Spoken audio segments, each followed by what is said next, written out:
Local news about local people. This is Newslink, Indiana. Good morning, I'm Chris Bavender. Thanks for joining us. A construction worker is set to go on trial in the murder of a lapel mother and child. But as Newslink Indiana's Kevin O'Connor found, the county trying him may not be able to afford to seek the death penalty.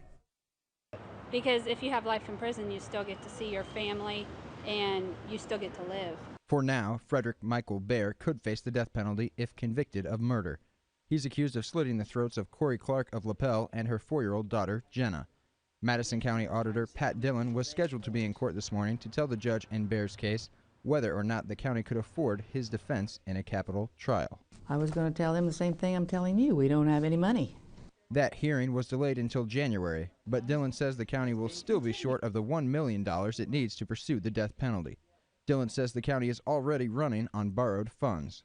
And this is the first time in history that the county's ever had to borrow money.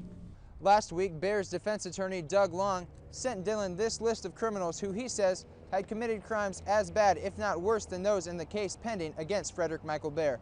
Out of this list of 52 criminals, not one received the death penalty. Some of them even been sentenced for 204 years, which you know they can't live that long. Criminals on Long's list include Terry Nichols, Ted Bundy, and the Unabomber.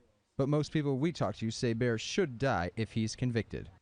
Punishment should fit the crime. I mean, this guy, it's pretty sick what he did. But for Baer, it may be less about whether his punishment fits the crime and more about whether the punishment of death will fit into the county budget. In Madison County, Kevin O'Connor, Newslink, Indiana. Long says he has now been paid up to date, and the January hearing will review whether or not the county can continue to come up with the money for the trial. Ball State football game attendance came up short this season. Just over 5,300 people attended Saturday afternoon's game against Central Florida. That brings the average home game attendance to 14,300, but NCAA rules require crowds of 15,000 for Ball State's division.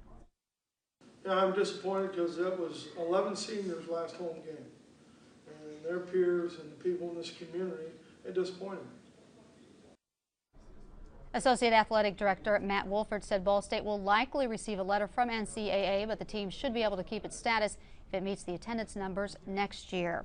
Now here's Ina Segal with a look at our forecast. Ina. For your drive to work, be expecting late rain showers, mostly cloudy conditions with a temperature of 46 degrees. Back to you, Chris. Thanks, Ina. That is Newslink Indiana. Join us at 6:27 tonight for more news and get local news about local people 24 hours a day at newslinkindiana.com.